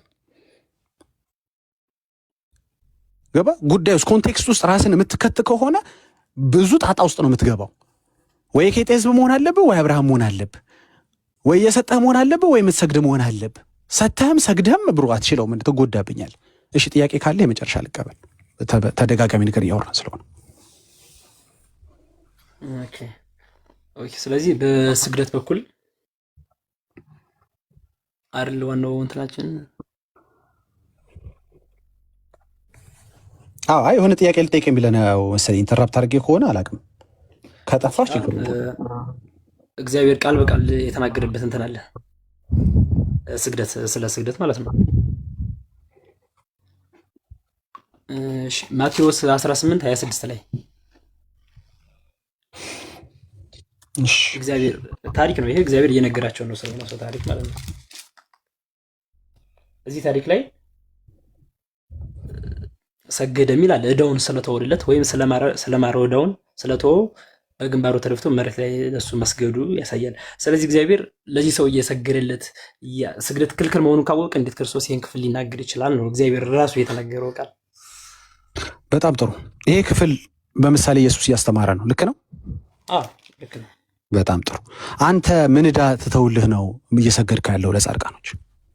ለጻድቃኖች ውለታ ለምሳሌ ውለታ አለብኛውን ለምሳሌ ቤታችን ተመልከቱ። እንግዲህ ከታች ያላችሁ ከቅድም ጀምሮ ስጠይቀው ነበር ምን አድርገውልህ ስለው ነበር። አሁን መጨረሻ ላይ ትዝ ላይ ያደረጉለት። እሺ ምን አደረጉልህ? እስኪ እመቤታችን ምን አደረገችልህ ንገረኝ። አምላኪን ይዛ ወደ ግብፅ ተሰዳለች። አንድ ልጠራል የምችለው ነገር ለአንተ ብላ ማለት ነው አይደለ? ያው ለኔ ብላ ማለት እኮ ነው አይደል? አምላኪን ይዛ መሸሿ እኮ አንተን አስባ ለአንተ ብላ በኋላ ምን ይሆናል ምን ይውጣዋል ብላ ነው። በጣም ተጨንቃልህ ማለት ነው። ተው እንጂ ወንድሜ፣ ኧረ በጌታ እንደው እግዚአብሔርን ፍሩ። ኧረ ተው ባካችሁ። ኦኬ። ስለዚህ ጌታን ይዛ ስለተሰደደች ወይም ስለተራበች ምን ስላለች እኔ እሷን ለአንተ ብላ ነው ያደረገችው ንገረኝ። አይደለም ልጇ ስለሆነ ያደረገችው በነቢያት መጽሐፍ በቃ ከአንተ ጋር የተገናኘ አይደለም ነው ብለህ ከአንተ ጋር የሚገናኘው ኢየሱስ ነው። ክብሩን የጣለው ነው። ምኑ ነው ዋጋ ያለው? ምን? ኦኬ እንደዛ ከሆነ ልንገርህ። ቆይ ለመዳንህ ነው ዋጋ ያለው? ዋጋ ያገኘበት ምንድን ነው? መዳን እሱን ባትሸከመው ኖሮ ምናምን ነው ልትለኝ ነው? ወደ እሱ ፓርት ምናምን መግባት ሳይሆን እሺ ምንድን ነው ጥቅም ያገኘው? ለአንተ በላይ ልጇን ይዛ ተሰደደችልህ። እራሱ አማርኛ ያስኬዳሉ። እሺ ክርስቶስን አዛ ተሰዳልኛለች፣ ቀርባልኛለች፣ ተጠምታለች ለአንተ ማለት ነው። ዋጋ እኔ ክርስቶስን ይህን ቢዛ እንትን በማለቷ ለእኔም ዋጋ አስገኝታልኛለች ነው። አንተ ምን ቤት ነህ እኮ አንተ በዛ ጊዜ መጀመሪያም አልተፈጠርክም እኮ አልታሰብክም፣ አልተፈጠርክም፣ የለህም እኮ ቆይ በሌለህበት ጊዜ ቆይ ልንገርህ፣ በማርያም አልታሰብክም ወንድሜ። አንድ ነገር አዎ ልክ አየው፣ እዚህ ጋር ነው ቁልፉ ነገር ያለው ይሄ ነው። ማርያም አንተን አስባ የምታደርገው ነገር የለም። ለምን አታውቅህም? አንተን ጭራሽ ከነ መፈጠርህም አታውቅም፣ አልተፈጠርክም። ይዛን በዛ ወቅት ጭራሽ አንተ የለህም። እኔ ማለት እኔ ማለት እኮ የአዳም ዘር ሙሉ ነው። ለአዳም ዘር ነው የተሸከመችው እያልከኝ ነው? ኢየሱስን ለአዳም ዘር ብላ ለአዳም ዘር መዳን እሷም ዋስትና ነች። አይ በቃ በጣም አያስኬድም ወዳጅ። አውቀህም እየመሰለኝ መጣ። ቅድም ወደ ቴዲ ወዳለው አይነት ሀሳብ እየሄድን ነው። ለማንኛውም ግን አንተን አስቦ አንተ እንድትድን ብሎ ገባ አንድያ ልጁን የሰጠህ እግዚአብሔር ብቻ ነው። ራሱን ማሳለፎ የሰጠህ ክርስቶስ ብቻ ነው። አንተን አስበው። ማንም ሌላ አንተን አስበው ያደረገ የለም። አያውቁህም። አጭራሽ ግልጽ ነው እኮ በማሰብ አያውቁህም። ስማ፣ በማሰብ አያውቁህም። በአዳም ዘርነት አያውቁህም። በትውልድነት አያውቁህም። አንድ የሚያውቅህ ግን አንተን አስበው የሞተልህ ያደረገልህ ግን ኢየሱስ ብቻ ነው። ማንም ክሬዲቱን መውሰድ አይችልም። ይህንኑ ሎጂክህን ለምሳሌ ጊዮርጊስ ጋር በወስደውስ እሱም አንተን አስበው ነው ያደረገው። ይህንኑ ሎጂክህን አቡዬ ጋር በወስደው እሳቸውም አንተን አስበው ነው ያደረጉህ። ከነመፈጠር ያውቀዋል። ተፈጥረህ ነበር ያን ጊዜ። በእነሱ ሊና ውስጥ ታስበህ ነበር? አልታሰብክም። እከሌ የሚባል ሰው ምድር ላይ እንደሚወለድ ያውቁ ነበር? አያውቁም። ይህን ያህል ርቀት መሄድ ለምን አስፈለገ? ወንድሜ አንድ ነገር ልንገርህ፣ አትላላጥ ነው የምልህ። በቃ ያለው ነገር ምን መሰለህ? ባትሰግድ ምንም እንደማይሆን ቅድም ነገረኝ የለ። በቃ ጀስት ህይወትህን ኑር ከጌታ ጋር፣ ለእሱ እየሰገድክ ኑር። ማንም መጥቶ ለእኔ ያልሰገደምና ብሎ የሚያስቀጣህ የለም። በረከቱ ሲቀርብኛል ያልከው ደግሞ ምንም የሚቀርብህ ነገር የለም። ከእግዚአብሔር በላይ የምትባርክ ማርያም የለችው። ብትባርክ እንኳ ማለት ይህን ብትባርክም አላውቅም፣ እናንተ ስለምትሉ ነው። እንደው የምትባርክ ማርያም አለች እንኳ ብለህ ብታሳመነኝ ከእግዚአብሔር በላይ ማትባርክ ከሆነ አልፈልጋትም። በቃ ከእሱ የተሻለ ከእሱ የተለየ ከእሱ ያማረ እሱ ያልሰጠኝ ግን ለየት ያለ ምናምን ወይም የሰጠኝ ሆኖ ግን ትንሽ እሷ ደግሞ ቀለሙ ለየት ያለ የሚባል በረከት የለም። ስለዚህ እሷን ስማት። አንተ እውነት ማርያምን ይህን ያህል ሪስፔክት የምታደርጋ ከሆነ እሷ ያደረገችውን ፈለግ ተከተል። እኔ በጣም ግሬት ሞዴል ነች ምላት መቼም ማርያም ነች አንዷ ምርጥ ሞዴል። ስሙት የምትል የመጣላትን ቃል የምትቀበል ጸሎቷን ሰምተዋል፣ አንብበዋል። ልዑሉን የምታከብር እኔ ግሬት ሞዴል እንደሷ የለም ብራዘር። መልአክ ሲገለጥ የማትሰግድ ታትሰድ ምን ልንገርህ ከዚህ በላይ በጣም ምርጥ ሞዴል ማለት እሷ ነች። ትሁት፣ ብጽዕት፣ የተባረከች። በቃ አንተ እውነት ይህን ያህል የምትወዳት ከሆነ ተከተል። እሷ ያደረገችውን እግር በእግር እየተከተልክ አድርግ። እግር በእግር ሌሎችን ተዋቸው። እንዲያውም ለጊዜው እስኪገባህ ድረስ ሌሎችን ክፍሎች አታንበብ ለማለት ፈልጌ ሳይሆን እንደው እንደ ምሳሌነት አንደኛ ከእሷ ጀምር። በጣም ቤስት ምሳሌ ነች። ቤስት በቃ ስገድ ለሚል እንግዲህ እኔ ልሰግድ ነበር እንግዲህ ማርያም ስላልሰገደች ነው። ኧረ ምን ጥጋብ ነው ሲሉ አይ እንግዲህ ከማርያም በላይ አትሆኑብኝ እንግዲህ ምናምን በላቸው። በጣም ይገርማል። ሸኝታችሁታል እንዴ? ዝም ብዬ አወራለሁ። ተባረኩ ሁላችሁም፣ እግዚአብሔር ያክብርልኝ። በራሱ ነው በራሱ ነው እየደሩ ነው። ስግደት ሰዓት ደርሶ ሊሆን ይችላል። አይ እኔ አለመቻሉን አይደለም። እኔ አሁን እዚህ ጋር ጨመቀው አይነት ምናምን ሀሳብ እንዲኖር አልፈልግም። እንዲበራለት ነው ፈልገው። በቃ እንዲባንን ነው። ግን ምን እየሆንኩ ነው? ካልተባረኩ ካልተረገምኩ ምን እየሆንኩ ነው? የሚሰጡኝ ነገር መጀመሪያም የለም፣ ካለም ደግሞ ከእግዚአብሔር ላይ የሚሰጠኝ የለም። ምን ሆናችኋል ወገኖች? ዋይ ዩ ዌስት ዮር ታይም። እስቲ እግር በእግር የእሷን ፈለግ ተከተልና የት ጋር ፌል እንደምታደረግ ታየዋለህ። እስኪ ምንም ፌል አታደረግም። እሱን ስሙት ብላለች። እሷ የመከረችን ምክር እስኪ አድርገው። እስኪ ልጇን ስማ፣ ምንም አትሆንም። ቤስት ሞዴል በጣም ለዚህ ነው የምንወዳት፣ ለዚህ ነው የምናከብራት። እቺ ነገር እንኳ እንደው ብታስተካክላት እቺን አልወደድንላትም የምንለው ነገር የላትም። ሁሉ ነገሯን የሚመቸን፣ ጸሎቷ ይመቻል፣ እምነቷ ይመቻል፣ ቅድስናዋ ይመቻል፣ የጸሎት ሴትነቷ ይመቸናል፣ የጌታ እናትነቷ ይመቸናል። ምን ይውጥህ እንግዲህ አሁን መጣንብህ እንዴ? በጣም እኮ ቤካዬ። እሺ ተባረኩ፣ ደህና ዋሉም በሩሙላት። በጣም ዳግሻዬ የኔ ወንድም፣ ያ በጣም ግራ የገባው ነገር እኮ ነው። የሚያነሷቸው ጥቅሶች ራሱ በራሱ ያስቃሉ። ወይስ አብዛኛውን ጥቅሶች የሚያነሱት ከብሉይ ኪዳን ነው። አይ ቲንክ ከአዲስ ኪዳን የሚያነሱት በጣም ጥቂት ጥቅስ ነው። አይ ቲንክ ራእይ 3 ላይ እንደዛ አካባቢ ያለው 6:3 ላይ እሱ ሀሳብ ራሱ ስለምን እየተናገረ ነው? ከሀሳቡ ምንድን ነው? ሜታፎሪካዊ በሆነ መንገድ ነው ሀሳቡ ወይስ ምንድን ነው የሚለውን ነገር ራሱ በትክክል አንደርስታንድ ያደረጉት አይመስልም። ግን እንደምንም ብሎ እነሱ ለሚያደርጓቸው ልምምድ በግድ እግዚአብሔር ቃል ማይናገሩ አስገድዶ ለማናገር ይሞክራሉ። በቃ ለእግዚአብሔር ቃል ታመኑ፣ ለእግዚአብሔር ቃል ታመኑ ነው መልእክታችን። ግን ያው አንድ ቀን ጌታ ቢፈቅድ ደግሞ ልባቸው ሲነካ በመንፈስ ቅዱስ እውነቱ በርቶላቸው እንዳይመጡ አልጠራጠርም።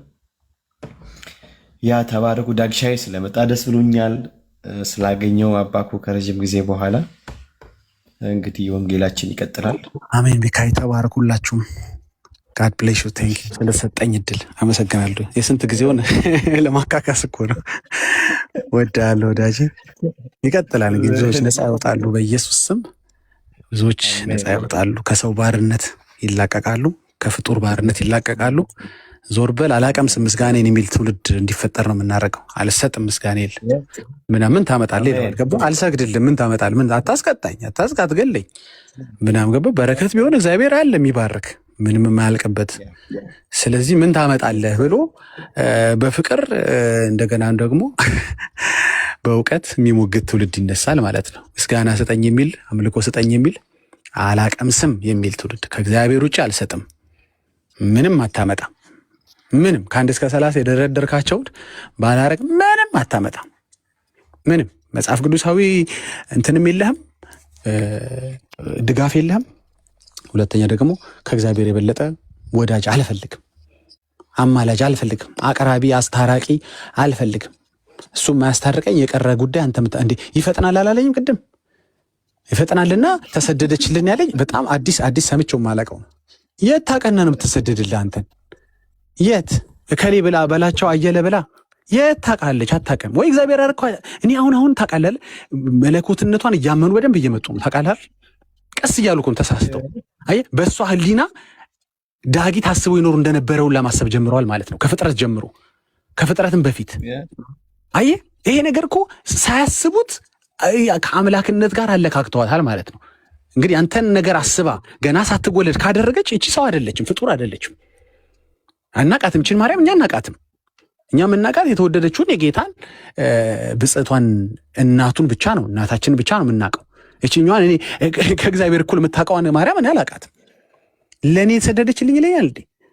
እንዲህ ብሎ ግን ለኢየሱስ ሲሟገስ አትሰማውም።